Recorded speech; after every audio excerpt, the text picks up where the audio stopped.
Bismillahirrahmanirrahim. Assalamualaikum warahmatullahi wabarakatuh. Salam sejahtera bagi kita semua. Om Swastiastu.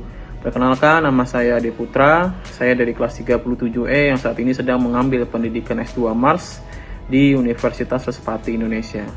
Hadirin yang saya hormati, khususnya yang terhormat yaitu dosen saya, yaitu Bapak Ahdun, dan juga serta teman-teman yang saya cintai dan juga saya banggakan. Para hadirin yang terhormat, pertama-tama marilah kita panjatkan puja serta puji syukur atas kehadirat Allah Subhanahu wa taala. Atas berkat rahmatnya lah kita semua dapat berkumpul pada kesempatan kali ini. Dan juga atas berkat rahmatnya lah kita diberikan sebuah rizki, yaitu sebuah rizki kesehatan. Tak lupa juga kita curahkan sholawat serta salam bagi baginda kita, yaitu baginda Nabi Muhammad SAW beserta keluarga dan juga para sahabatnya. Para hadirin, izinkan pada kesempatan kali ini saya menyampaikan sebuah pidato singkat mengenai tentang pola hidup sehat yang dapat kita praktikkan dalam kehidupan sehari-hari.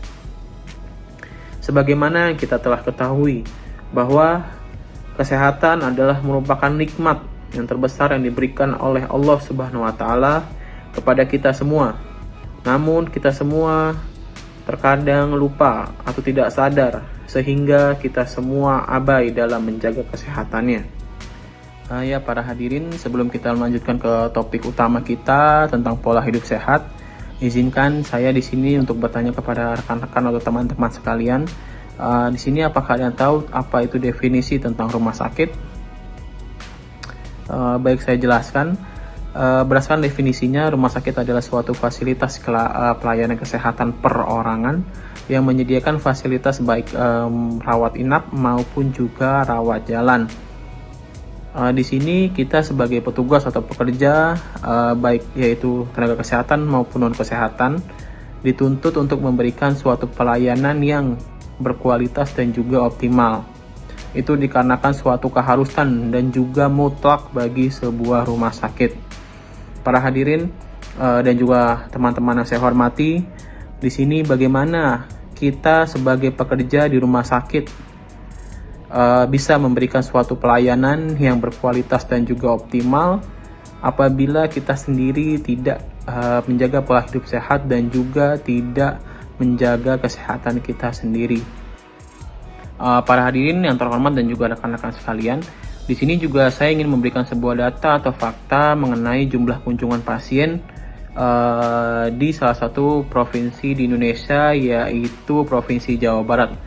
Menurut data yang saya dapatkan melalui website pemerintahan Provinsi Jawa Barat, jumlah kunjungan pasien ke rumah sakit atau fasilitas tingkat lanjut di Provinsi Jawa Barat pada tahun 2019 sampai dengan 2020 dalam kurun waktu 1 tahun terdapat 19 juta kali kunjungan ke rumah sakit. Berdasarkan data lain yang saya dapat pada data BPJS Kesehatan Nasional, terjadi juga peningkatan kunjungan dari tahun 2014 sampai dengan tahun 2021, di mana terjadi peningkatan sebesar 152%, yang secara terperinci yaitu pada FKTP pertama atau Vaskes pertama sebesar 152 juta kali kunjungan, pada rawat jalan di rumah sakit sebesar 72 juta kali kunjungan, dan sebesar 8,2 juta kali kunjungan pada rawat inap di rumah sakit.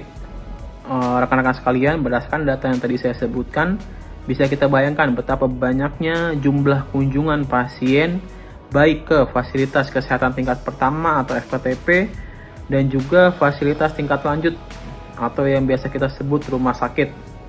Di sini kita secara tidak langsung dituntut untuk menjaga pelayanan yang berkualitas dan juga optimal. Sekali lagi saya juga bertanya kepada rekan-rekan sekalian, bagaimana kita bisa menyediakan pelayanan yang berkualitas serta optimal apabila kita tidak bisa menjaga kesehatan dan juga apabila kita tidak bisa menjaga pola hidup sehat kita. Pastinya Bapak, Ibu, serta teman-teman sekalian pernah mendengarkan atau pernah mendengar pepatah yang mengatakan di dalam tubuh yang sehat terdapat jiwa yang kuat. Pepatah tersebut mengingatkan kita semua bahwa tubuh yang sehat akan membuat jiwa juga dalam kondisi yang kuat dalam berbagai kesempatan. Adapun juga mungkin Bapak, Ibu, serta teman-teman pernah mendengar slogan kesehatan itu adalah sesuatu yang sangat mahal. Secara tidak langsung, slogan ini juga menyadarkan kita bahwa betapa mahalnya untuk menjadi sehat atau betapa mahalnya sebuah kesehatan itu. Ibu, Bapak, serta teman-teman yang saya hormati, dengan keadaan sekarang seperti ini, alhamdulillah kita datang dengan keadaan sehat. Semua bisa mendengarkan dalam keadaan sehat. Kita juga harus bersyukur karena masih diberikan nafas untuk dapat menikmati udara segar. Namun bisa kita bayangkan apabila kita semua diberikan sebuah penyakit. Misalnya contohnya kita diberikan penyakit stroke ataupun serangan jantung. Tentu itu adalah suatu penyakit yang sangat menakutkan. Bisa kita bayangkan juga betapa banyaknya materi dan juga tenaga yang kita buang untuk menyembuhkan suatu penyakit yang kita derita.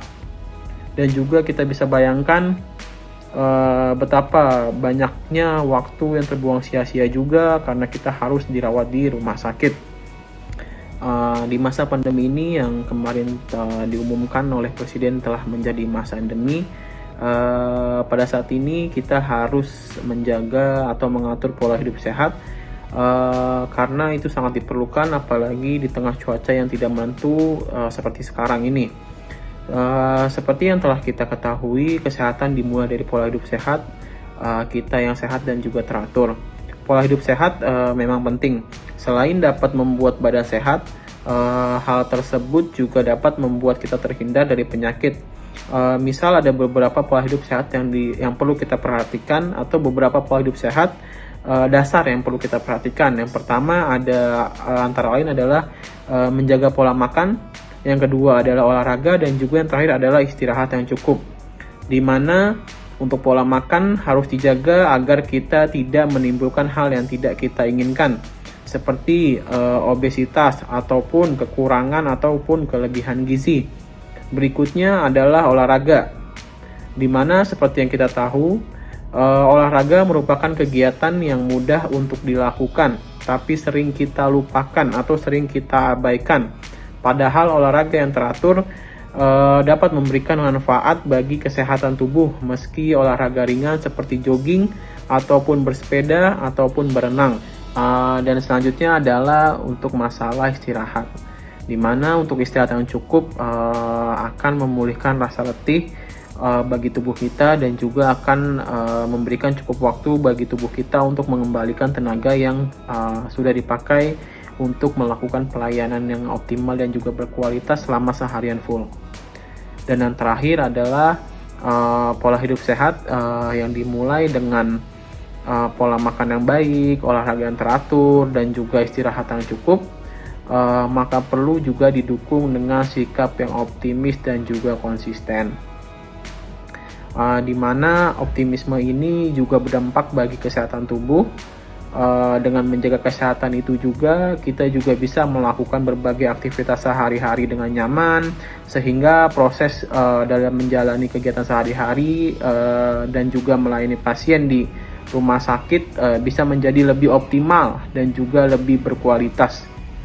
Tak hanya untuk saat ini, teman-teman sekalian, menjaga kesehatan juga bermanfaat bagi masa depan, baik secara jasmani maupun juga rohani. Demikianlah teman-teman dan juga rekan-rekan sekalian yang bisa saya sampaikan pada kesempatan kali ini. Jadi untuk kesimpulannya adalah pola hidup sehat ini memang penting dan juga memang sangat kita perlukan untuk kedepannya, karena memang pola hidup sehat ini memiliki banyak manfaat sekali ya bagi kegiatan kita dan juga bagi kesehatan jasmani serta rohani kita. Dan juga pola hidup sehat ini harus diterapkan ya mulai dari sekarang, dan juga saya yakin memang awalnya pola hidup sehat ini memang berat bagi rekan-rekan sekalian, tapi saya yakin juga rekan-rekan sekalian memiliki jiwa yang tinggi akan konsistensi dan juga jiwa yang tinggi akan disiplin. Jadi saya yakin pola hidup sehat ini akan lama kelamaan akan menjadi suatu kebiasaan yang baik bagi kita semua. Sekali lagi saya mengajak rekan-rekan sekalian untuk menerapkan pola hidup sehat ini dimulai dari sekarang. Cukup sekian yang dapat saya sampaikan, semoga bermanfaat. Mohon maaf apabila banyak ucapan yang tidak mengenakan hati rekan-rekan sekalian. Saya akhiri, wassalamualaikum warahmatullahi wabarakatuh.